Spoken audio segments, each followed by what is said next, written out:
আসসালামু আলাইকুম সবাইকে নতুন আরেকটা ভিডিওতে স্বাগতম। এটা ছিল ঈদের দিন, আমরা রেডি হচ্ছিলাম, পিছিয়ে শাওন ভাই ছিল।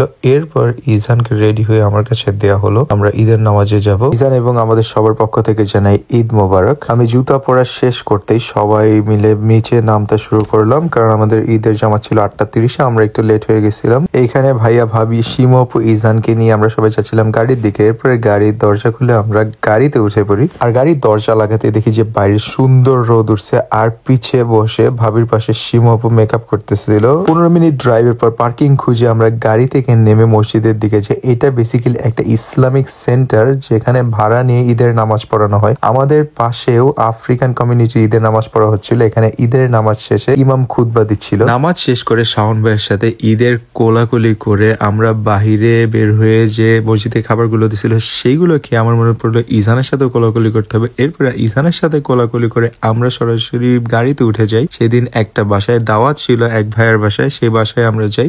কিছুক্ষণ ড্রাইভ করার পর আমরা চলে আসি সেই বাসার কাছে। একসাথে 3 তলা উঠে বাসার সবার সাথে শুভেচ্ছা বিনিময় করার পরে সরাসরি আমরা চলে যাই খাবার খেতে। এখানে ডেজার্ট নিচ্ছিলাম প্রথমে সবাই। শাওন ভাই এখানে খুবই খুশি ছিল ঈদের দিন হিসেবে। তারপর আমি ডেজার্ট খেয়ে মনে পড়লো চটপটি খাওয়ার কথা।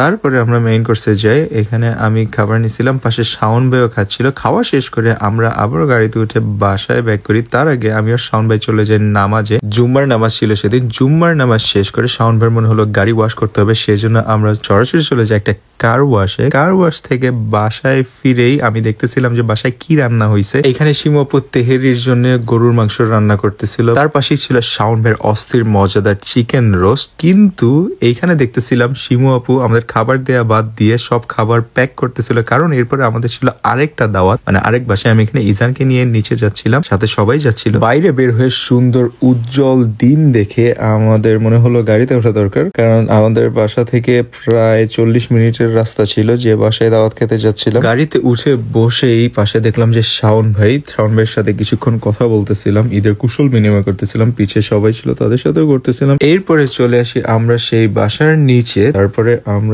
বাসার উপরে উঠে সরাসরি খাবার খেতে বসে গিয়েছিলাম, যেহেতু আমরা লেট ছিলাম, সবাই আমাদের সাথে বসে নাই। তো এখানে অনেক টাইপের খাবার ছিল। আমি সব খাবার একসাথে নিয়ে শাওন ভাইয়ের পাশে বসে, অবভিয়াসলি শাওন ভাইকে দেখতেছিলাম ঠিক মতো খাইতেছিলেন নাকি। খাওয়া শেষ করে আমি আর শিমু আপু নিচে গেছিলাম শিমু আপুর কয়েকটা ভিডিও করার জন্য। তারপর শিমু আপুর কয়েকটা গিফটের ব্যাগ নিয়ে আমরা আবারও রওনা দিই সেই বাসা থেকে, কারণ আমাদের দাওয়াত খাওয়া শেষ হয়ে গেছিল। এরপরে শিমু আপু বললো যে আমাদের সবাইকে বাবল টি খাওয়াবে, তাই আমরা এসএনএর সিটি সেন্টারে গিয়ে কামবাই গেছি। লিচি ফ্লেভারের বাবল টি নিয়ে শিমু আপুকে ধন্যবাদ জানিয়ে আমরা সবাই আবার গাড়িতে উঠে যাই। গাড়িতে উঠে বাবল টিতে চুমুক দিতেই দেখলাম যে বাইরে বৃষ্টি পড়তেছে। বৃষ্টি দেখতে দেখতে বাসায় যেয়ে আমরা সরাসরি রাতের খাবার খাই। এখানে ছিল টিকিয়া, শাওন ভাইয়ের অস্থির রোস্ট, মাটন, শিমু আপুর তেহেরি, এবং তার পাশে ছিল আমার অস্থির স্যালাড, সেমাই, শাহি টুকরা ছাড়াও তার পাশে ছিল অনেকগুলো খালি প্লেট। খাবার নিয়ে সবাই খাবার শেষ করতেই শিমু আপু বললো যে সালামি দিবে, সেই জন্য প্রথমে ভাবিকে সালামি দিল। তারপরে শাওন ভাই নিতে চাইতেছিল না, তারপরেও জোর করে দিল।